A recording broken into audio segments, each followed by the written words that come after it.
नमस्कार दोस्तों और स्वागत है आपका आपके अपने YouTube चैनल बीएड एग्ज़ाम पर। और दोस्तों जैसा कि मैंने अभी थोड़ी देर पहले ही आज ही मैंने आप लोगों को बताया है कि आज से मैं कोशिश कर रहा हूं कि आप लोगों की जो सीटेट की एग्ज़ाम की तैयारी है उसमें अपने तरफ से भी थोड़ी मदद आपको करूं। वैसे तो आप सभी लोग अपने आप पे बहुत अपने स्तर पर काफ़ी मेहनत कर रहे होंगे और काफ़ी अच्छा भी कर रहे होंगे, लेकिन जैसे कि मैंने भी ये एग्ज़ाम दिया है और मैंने इसको अपने पहले ही प्रयास में फर्स्ट अटेम्प्ट में ही इसको क्लियर किया है। तो जो चीज़ें मैंने की अपने एग्ज़ाम की तैयारी के दौरान और जिस तरह से मुझे पहले ही प्रयास में सफलता मिली, तो मैं भी चाहूँगा कि मैं वो तरीका आप लोगों के साथ शेयर करूँ। ऐसा नहीं है कि मैं आपको यहाँ पे कुछ बहुत ज़्यादा विशेष बताने वाला, लेकिन डेफिनेटली आपके साथ कुछ अपने अनुभव, अपने तैयारी का तरीका और किस तरह से अगर कुछ प्रश्नों के उत्तर नहीं भी आता है वैसी स्थिति में भी हम किस तरह से जो है 80 से 90% श्योर होते हुए सही उत्तर चुन सकते हैं। इस तरह कुछ छोटी छोटी बातें मैं ज़रूर बताऊंगा आपको, जो कि आपके एग्ज़ाम के लिए बहुत उपयोगी होगी, ऐसा मेरा मानना है। अगर आपको भी लगे कि जो मैं प्रयास कर रहा हूँ आपके लिए यूज़फुल है, आपके लिए फ़ायदेमंद है, तो प्लीज़ लाइक ज़रूर करिएगा वीडियोज़ को। यहाँ पर कुछ बार बार पूछे जाने वाले प्रश्न जो है मैं आप लोगों के साथ में यहाँ पर डिस्कस करने वाला हूँ।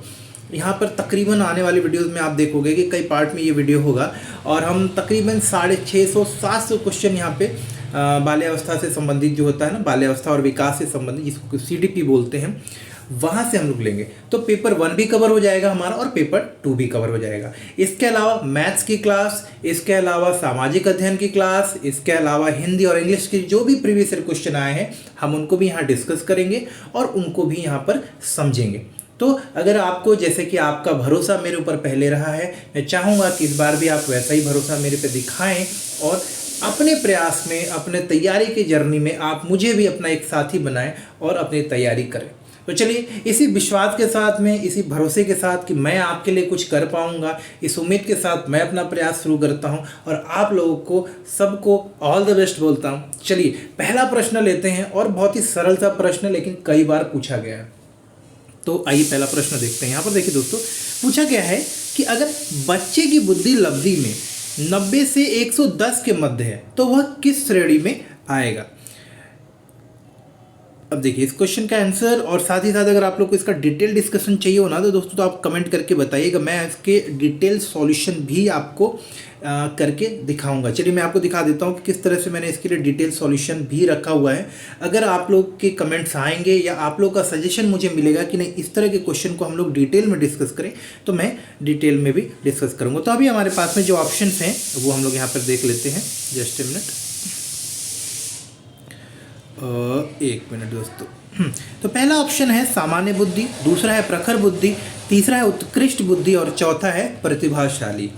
तो दोस्तों अगर ये प्रश्न यहाँ पर आपका 90 से 110 के बारे में पूछा है, कई बार बुद्धि लब्धि और 140 की संख्या, मतलब कि बुद्धि लब्धि पूछेगा कि 140 है तो किस प्रकार का, या 140 के ऊपर है तो किस प्रकार की श्रेणी का व्यक्ति है। तो बुद्धि लब्धि से प्रश्न आते ही आते हैं। तो चलिए फटाफट से मैं आपको इसका डिटेल आंसर भी बता देता हूँ। देखिए डिटेल आंसर होगा कि सामान्य बुद्धि। अब अगर आप लोग कहेंगे, आप लोग के कमेंट आएंगे, तो इनके उत्तर भी मैं आपको डिटेल में समझाने का प्रयास करूँगा कि देखिए बुद्धि लब्धि क्या होती है। ये आपका एक अनुपात है। क्या है? एक अनुपात है जो कि है मानसिक आयु और जिसे बोलते हैं वास्तविक आयु, जिसे क्रोनोलॉजिकल एज बोलते हैं। इन दोनों का अनुपात लेकर जब हम 100 से गुणा करते हैं तो हमें यहाँ पर बुद्धि लब्धि मिलती है। देखिए यहाँ पर एक प्रश्न और भी बनता है जो आपको देखने को मिलेगा कि बुद्धि लब्धि, ये जो प्रणाली है, ये जो शब्द है, इसके जनक कौन है।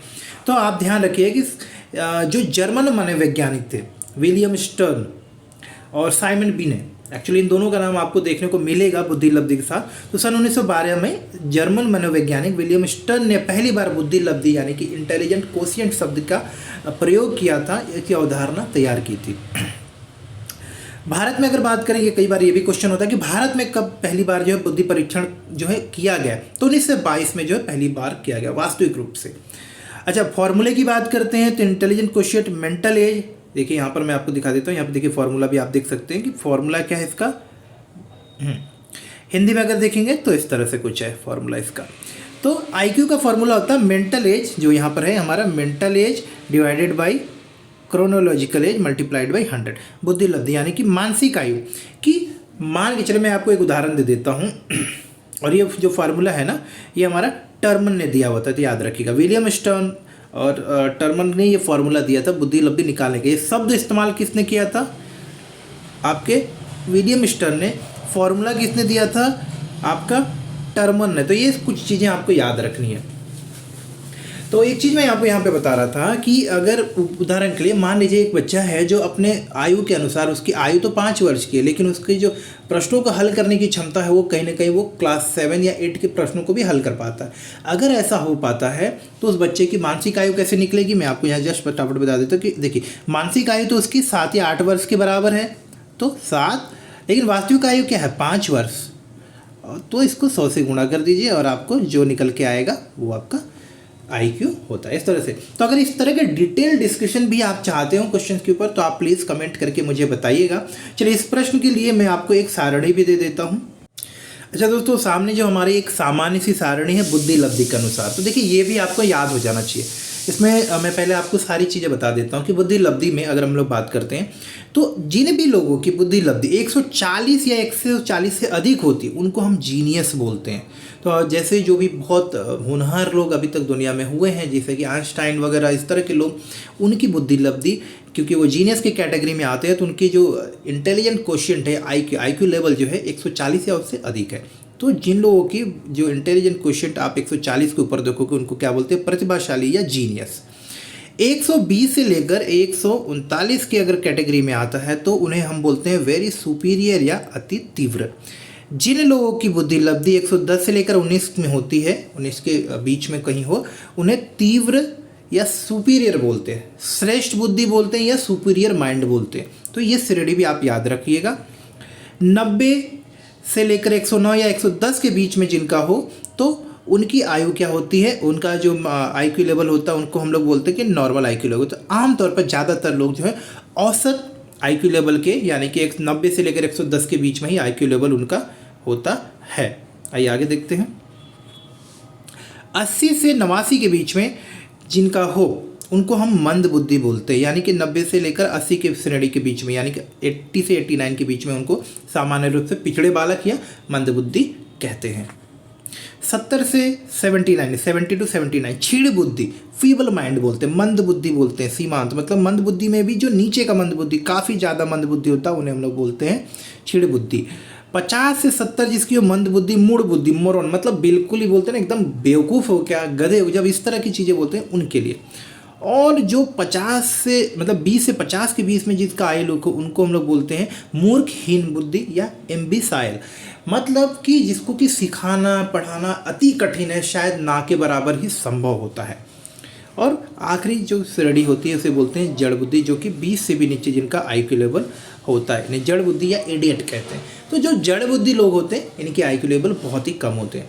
तो दोस्तों, अगर इसी तरह की आपको डिटेल डिस्कशन चाहिए हो तो आप मुझे कमेंट करके बताइएगा। रेस्ट क्वेश्चन को हम लोग नॉर्मली क्वेश्चन आंसर के फॉर्मेट में डिस्कस करते हुए चलते हैं।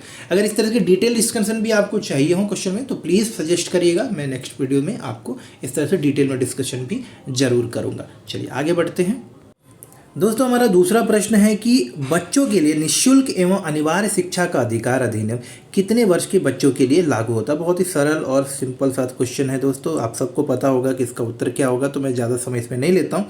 6 से लेकर 14 वर्ष की, यानी कि 6 से लेकर 14 वर्ष की आयु के जो भी बच्चे होते हैं, जो है राइट टू एजुकेशन एक्ट 2009 के तहत जो आपका जो अधिनियम आया था उसके अंतर्गत इस बात को कहा गया है कि जो भी राज्य सरकार है उनका नियम बनाकर इस बात को सुनिश्चित करें कि 6 से लेकर 14 वर्ष की आयु के बीच के जो भी बच्चे, चाहे लड़के लड़कियां, किसी भी जाति धर्म संप्रदाय के कहीं भी रहने वाले हों, किसी भी प्रकार का अगर बच्चा है तो उसकी आसपास के स्कूलों में जहाँ पर भी है वहाँ पे उसकी शिक्षा की व्यवस्था की जाए और इस बात को सुनिश्चित भी किया जाए कि वो बच्चा शिक्षित हो रहा है। मतलब ये नहीं कि सिर्फ एडमिशन करा दिया और काम पूरा हो गया, एडमिशन कराने के बाद वो बच्चा पढ़ भी रहा है, फ्री में एजुकेशन मिल रहा है, इस बात को सुनिश्चित करना भी जो है राइट टू एजुकेशन एक्ट के अंतर्गत जो इसका प्रावधान किया गया है। तो बच्चे के निःशुल्क एवं अनिवार्य शिक्षा का अधिकार अधिनियम जो वर्ष 2009 में आया था, RTE एक्ट, उसके अंतर्गत 6 से 14 वर्ष की आयु के बच्चों के लिए निःशुल्क एवं अनिवार्य शिक्षा किया गया प्रावधान। देखो, इसका डिटेल भी डिस्कशन भी मैंने किया हुआ है, अगर आप लोगों को चाहिए हो तो आप मुझे ज़रूर बताएंगे, हम नेक्स्ट वीडियो में इसको विद डिस्कशन भी करेंगे। बट जैसा आप लोग का रिस्पॉन्स रहेगा मैं वैसा ही करना, मैं नहीं चाहता कि आपको अगर चीज़ें पता हो तो मैं बार बार उसको डिस्कस करके आपका समय बर्बाद करूँ।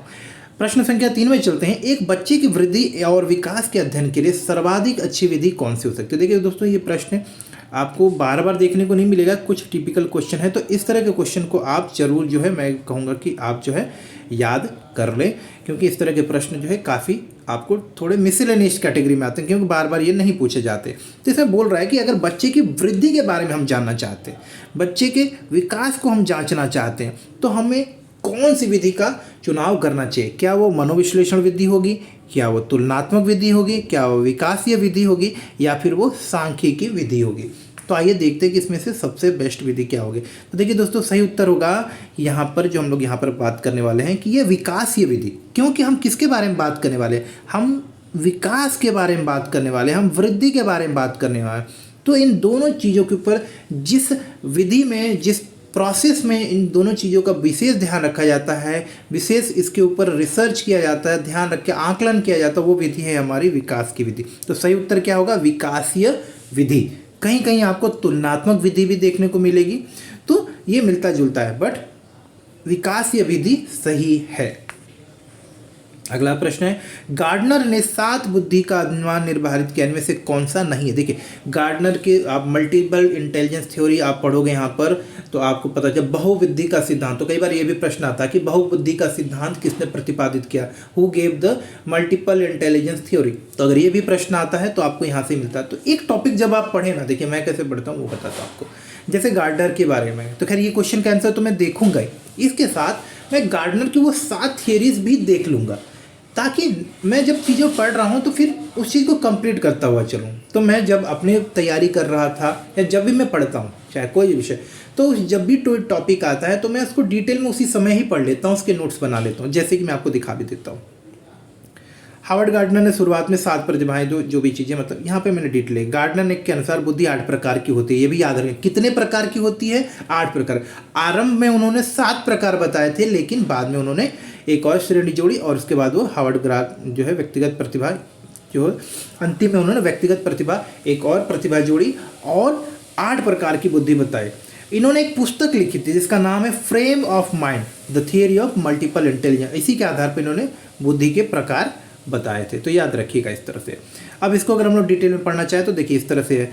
बुद्धि के जो अलग अलग प्रकार है वहाँ पे कि आपका जो है दृश्य स्थानीय बुद्धि, शाब्दिक बुद्धि, तार्किक गणित योग्यता बुद्धि, शारीरिक क्रियात्मक बुद्धि, संगीतात्मक बुद्धि, अंतर विषयक बुद्धि, अंतर विषयक बुद्धि, अंतर व्यक्तित्व बुद्धि, प्राकृतिक बुद्धि। तो ये अलग अलग प्रकार के 8 जो बुद्धियाँ हैं। अब अगर आप डिटेल में पढ़ना चाहें तो प्लीज़ कमेंट करिएगा, मैं आपको बताऊंगा। तो इस तरह के नोट्स हैं मेरे पास में जो आपको काफ़ी यूज़फुल होंगे, आप सजेस्ट करिए और हम आपके लिए वो सारी चीज़ें तैयार करते हैं। तो यहाँ पर जो हमारा सही उत्तर होगा वो होगा कि कौन सा नहीं है। तो कौन सा नहीं है वो मैं बता, देखिए स्थानीय बुद्धि होता है, जिन लोगों को आसपास के प्रकृति के बारे में पता हो तो उनको प्राकृतिक बुद्धि बोलते हैं। भावात्मक बुद्धि के बारे में कोई चर्चा नहीं की गई है। तो हमारा सही उत्तर कौन सा होगा? यहाँ पर मैं आपको यहाँ पे बता देता हूँ। सही उत्तर यहाँ पर हमारा होगा भावात्मक बुद्धि। कौन सा होगा? भावात्मक बुद्धि। तो भावात्मक बुद्धि के बारे में इन्होंने कोई चर्चा नहीं करी है, तो यहाँ पर जो कौन सा नहीं है तो भावात्मक बुद्धि नहीं है। चलिए अगला प्रश्न लेंगे, 5वां। डिटेल डिस्कशन के लिए कमेंट जरूर करिएगा दोस्तों।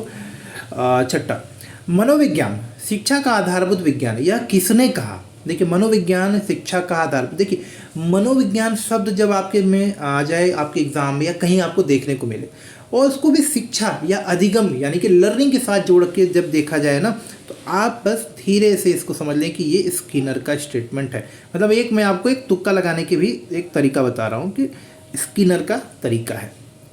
तो मनोविज्ञान के जनक के रूप में भी, अब देखिए इसी से एक प्रश्न आता है कि मनोविज्ञान के जनक के रूप में हम किसे जानते हैं, तो वो भी आपको मिलेगा। चलिए अगला प्रश्न है कि हिंदी अक्षरों को बालक किस आयु में पहचानने लगते हैं। देखिए क ख ग घ जो अक्षर होते हैं ना, तो यहाँ पूछा जा रहा है कि बालक कब इन चीज़ों को पहचानने लगता है। तो देखिए अभी मैं आपको ना कॉमन सेंस की बात बताऊंगा। यहाँ पे ऑप्शन दिया है, आपको उत्तर भी दिखा देता हूँ कि 5 वर्ष की आयु में बच्चा जो है हिंदी अक्षरों को बोलना या समझने लगता। मनोवैज्ञानिक जो शिक्षा मनोविज्ञान के जनक के रूप में हम लोग किसको जानते हैं? थॉर्नडाइक को। एक मैं क्वेश्चन आपको ये बताने वाला था, ये एक्चुअली ऊपर का है, यहाँ पे लिख गया है। तो शिक्षा मनोविज्ञान के जनक के रूप में थॉर्नडाइक को जानते हैं हम लोग। चलिए इस प्रश्न का उत्तर क्या है? इस प्रश्न का उत्तर है कि बच्चा जो है 5 वर्ष की आयु में जो है अक्षरों को क ख ग को पहचानने लगता है। अच्छा, 3 क्यों नहीं होगा? आप अगर नहीं भी पता है तो आप इसको कैसे आउट आउट कर सकते हैं। देखिए, आपने कभी देखा है 3 वर्ष का बच्चा जो है क ख ग ख याद तो होगा लेकिन पहचान नहीं पाता है। तो याद होने में और पहचाने में थोड़ा अंतर है, क्योंकि 3 से 4 वर्ष में तो बच्चा स्कूल ही जाता है। तो कहीं ना कहीं हम ये देख पा रहे हैं कि बच्चे को जब पहचानने की क्षमता आती है, योग्यता आती है, कहीं ना कहीं 5 से 6 साल के आगे ही आती है। तो क्योंकि यहाँ पर हमारा 5 साल की एक लिमिट दी हुई है, तो हम यहाँ पे आराम से 5 साल डाल सकते हैं। तो पहली कक्षाओं में आजकल आप देखते होंगे 5 साल में बच्चा स्कूल में जाने लगता है, क ख ग लिखना शुरू कर सकता है, ABC लिखना शुरू कर देता है। तो हमारे पास में ऑप्शन हो गया। मतलब ये हमने इस तरह से निकाला कि 3 से 4 साल में तो बच्चा स्कूल ही जाता है, यानी कि अभी तो सीखा नहीं होगा। इस तरह से ऑड वन आउट भी करना है आपको कि सही उत्तर अगर ना पता हो तो किस तरह से सही उत्तर तक पहुंचा जा सकता है। वैसे 5 वर्ष सही उत्तर है। आगे बढ़ते हैं। डिसलेक्सिया क्या? बहुत ही सरल सा क्वेश्चन है दोस्तों। डिसलेक्सिया मतलब कि पढ़ाई से संबंधित, जिनको कि पढ़ने में अक्षमता होती है उन्हें हम कहते हैं डिसलेक्सिया।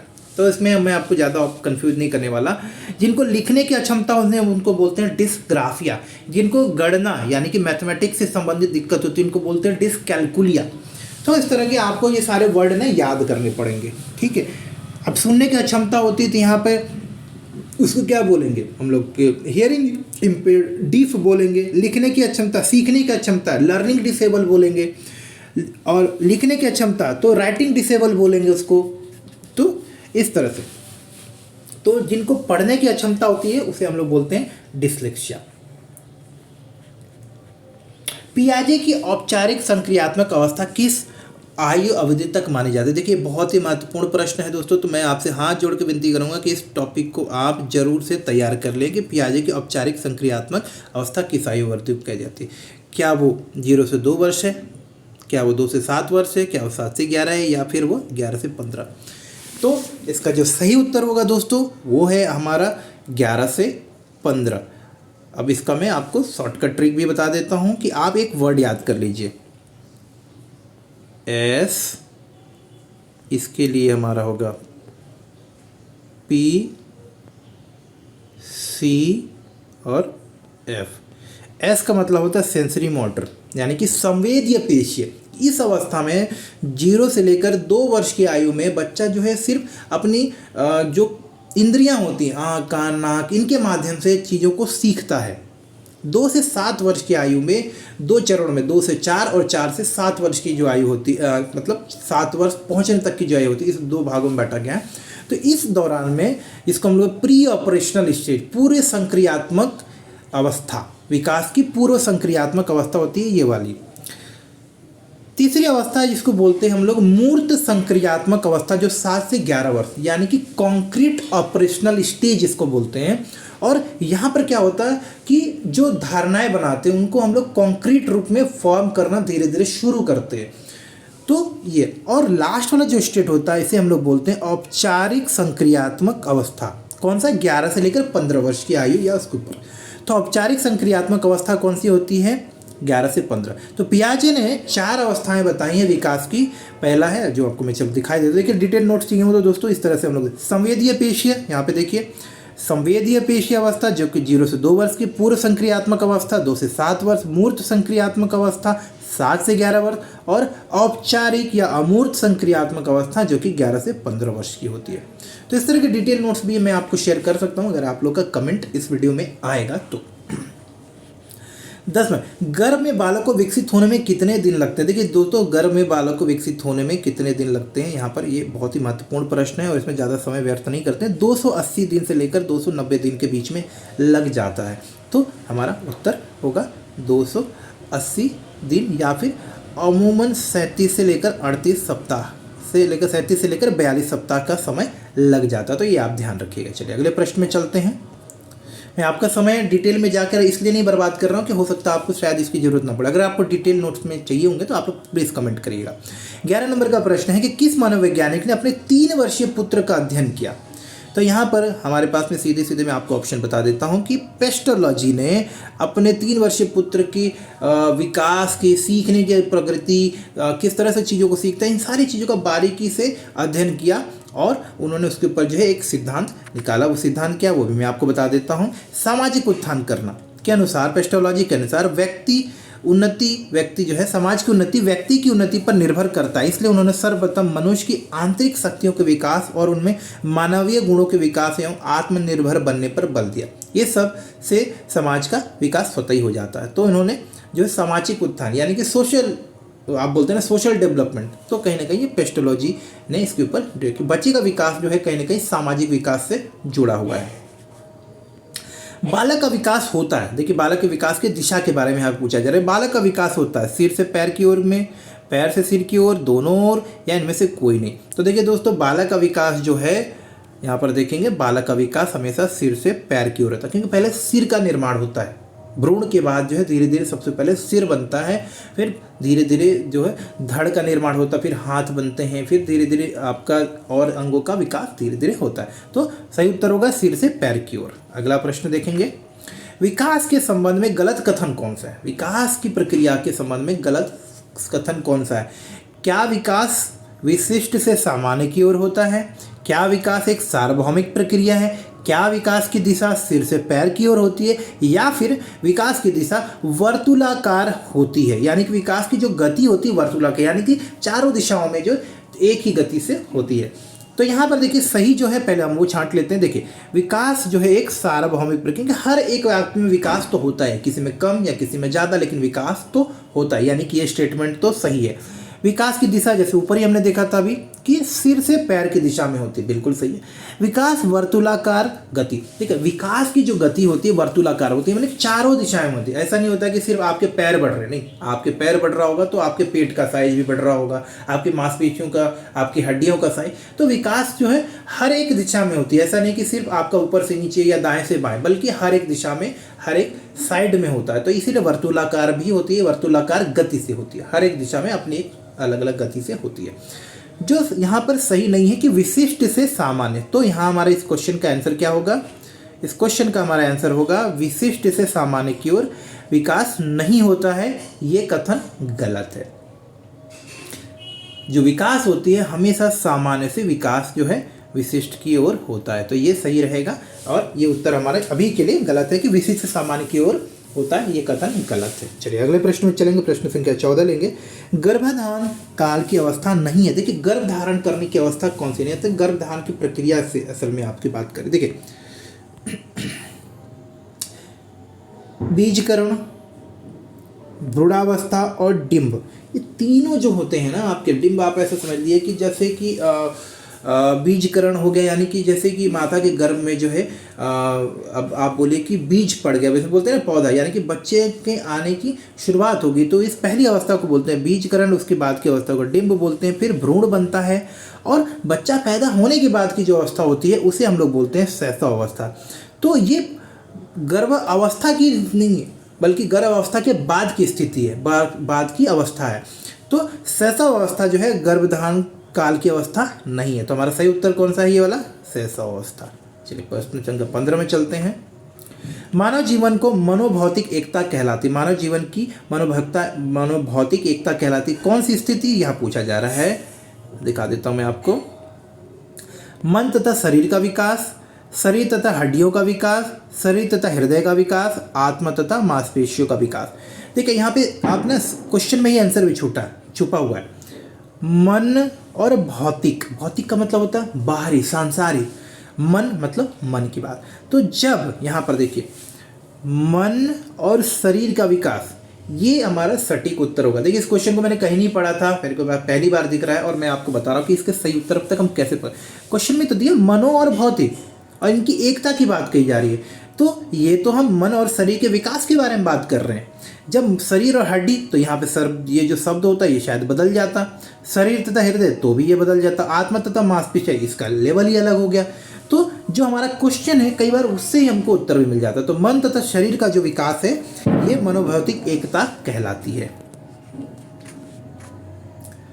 गर्भ में सर्वप्रथम निर्माण होता है। देखिए गर्भ में सर्वप्रथम किसका निर्माण होता है? गर्भ में सर्वप्रथम निर्माण होता है सिर का, भी तो ऊपर पढ़ा था हम लोगों ने। सिर के निर्माण के बाद फिर आप देखेंगे धड़ का निर्माण होता है, फिर पैर का निर्माण होता है। तो इस तरह से हमारा उत्तर होगा। अगले प्रश्न में चलेंगे। प्रश्न जन्म के समय शिशु में कितनी हड्डियां होती हैं? तो देखिए यहाँ पर ध्यान देंगे कि जब एक बच्चे का जन्म होता है तो स्टार्टिंग में अगर बच्चे की हम लोग बात करते हैं तो अगर यहाँ पे ध्यान देंगे तो देखिए इस क्वेश्चन को माफ़ करिएगा दोस्तों, थोड़ा जुकाम है। तो जन्म के समय बच्चे में यानी कि शिशु में कितनी हड्डियाँ, यानी कि जैसे ही बच्चे का जन्म हुआ तो बच्चे के अंदर कितनी हड्डियाँ होंगी। तो आइए इसको समझते हैं। देखिए जन्म के समय बच्चे में जो हड्डियाँ होती हैं वो होती हैं 270। अब इसका डिटेल आंसर भी हम लोग आपको मैं जस्ट दिखा देता हूँ कि जन्म के समय नवजात शिशु में आपको 300 हड्डियाँ होती हैं। उसके बाद बाल्यावस्था में इन हड्डियों की जो गिनती होती है, या देखिए 300 की जगह पे 270 कर लीजिएगा। और बाल्यावस्था में हड्डियों की संख्या 350 हो जाती है और किशोरावस्था और प्रौढ़ावस्था में बचते बचते वो हड्डियाँ कुछ मिलकर कम हो जाती है। पहले जो हड्डियाँ विकृत अलग अलग रहती हैं वो एक मिलकर एक हड्डी हो जाती है, यानी कि 2 हड्डियाँ मिलकर एक हड्डी बनती है। धीरे धीरे उनकी संख्या जो है 206 तक सीमित हो जाती है। बालक अपनी माँ को पहचानना प्रारंभ कर देता है कब से? आमतौर पे दोस्तों अगर हम देखेंगे तो बालक 3 दिन के बाद से ही एक्चुअली माँ को पहचानना शुरू कर देता है। लेकिन आमतौर पर ये जो आमतौर पर देखेंगे तो ये 3 माह के बाद जो है बालक अपनी माँ को ठीक से पहचानना शुरू कर देता है। तो सही उत्तर होगा 3 माह। यहाँ पे पढ़ लेते हैं। नवजात आवाज़ सुनकर चौंकता या शोर से जग जाता है। 3 दिन का होने पर वह अपनी माँ की आवाज़ को पहचानने में सक्षम हो जाता है और यहाँ तक कि माँ की आवाज़ को सुनकर रोने भी बंद कर देता है। 9वें दिन वह अपनी आँखों की आवाज़ से मतलब अपने आँखों से आवाज़ का पता लगाने की कोशिश करना शुरू कर देता है। वह अपने सिर को माँ की आवाज़ की दिशा में मोड़ना शुरू करता है। अगर वह अनजान ध्वनि सुनता है तो अपनी गतिविधि को बंद भी कर देता है। लेकिन सही उत्तर होगा कि जन्म से करीब 3 महीने तक हो सकता है कि आपके शिशु में बार बार स्वर जैसी ध्वनि निकालना सुना जा सकता है, तो जिसे क्विंग भी बोलते हैं। तो आमतौर पर 3 माह के आसपास से जो है बच्चा अपनी माता की आवाज़ जो है पहचानना शुरू कर। अगर दोस्तों इस क्वेश्चन में मुझे भी थोड़ा डाउट हो रहा है, अगर आप लोग को भी डाउट हो रहा हो या सही लग रहा हो तो मुझे प्लीज़ बताइएगा। मैं आपसे कुछ भी छुपा नहीं रहा हूँ। अगर आपको डाउट हो तो, और अगर इसका सही उत्तर हो तो प्लीज़ मुझे भी सजेस्ट करिएगा। मुझे थोड़ा डाउट हो रहा है इसमें। बालक के जन्म के समय शिशु के मस्तिष्क का भार होता है, देखिए ये ध्यान रखना, अगर बच्चे के जन्म के समय शिशु के मस्तिष्क का भार होता है 350 ग्राम, अर्थात 1/4 पूरे शरीर का 1/4 हिस्सा होता है। तो 350 ग्राम हमारा सही उत्तर होगा कि बच्चे के जन्म के समय बच्चे का मस्तिष्क का भार कितना होता है? 350 ग्राम।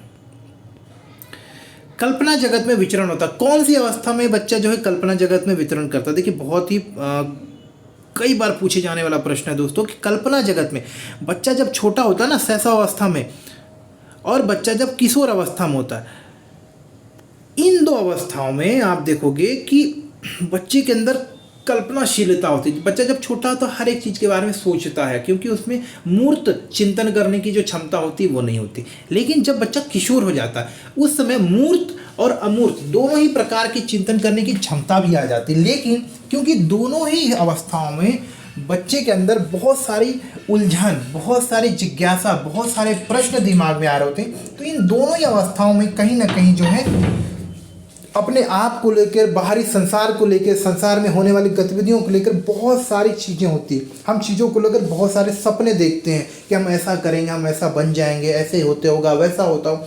तो ये जो शैशवावस्था है और आपके किशोर अवस्था, ये दोनों ही अवस्थाएं जो होती हैं सपनों के जगत में, कल्पना के जगत में, सपनों की दुनिया में खो जाने की अवस्था होती है। तो ये हमारा जो सही उत्तर होगा यहाँ पर शैशवावस्था व किशोर अवस्था, इन दोनों को आप कर सकते हैं। बालक मुख्य रंगों की पहचान कर लेता है कितनी वर्ष की आयु में? 5 वर्ष, 2 वर्ष, 3 वर्ष या 4 वर्ष?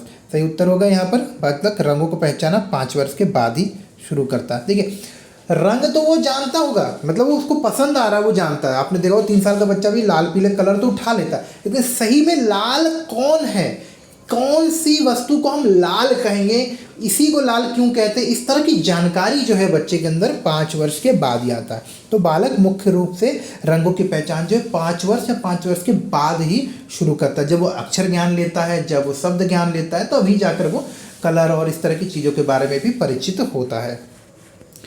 छोटे छोटे वाक्यों को बोलना तथा 3 पहियों की साइकिल चलाना यह कार्य किस अवस्था में होता है? देखिए बड़े ही अच्छे प्रश्न है यहाँ पे। आप लोग बताओ कौन सी अवस्था में होता है?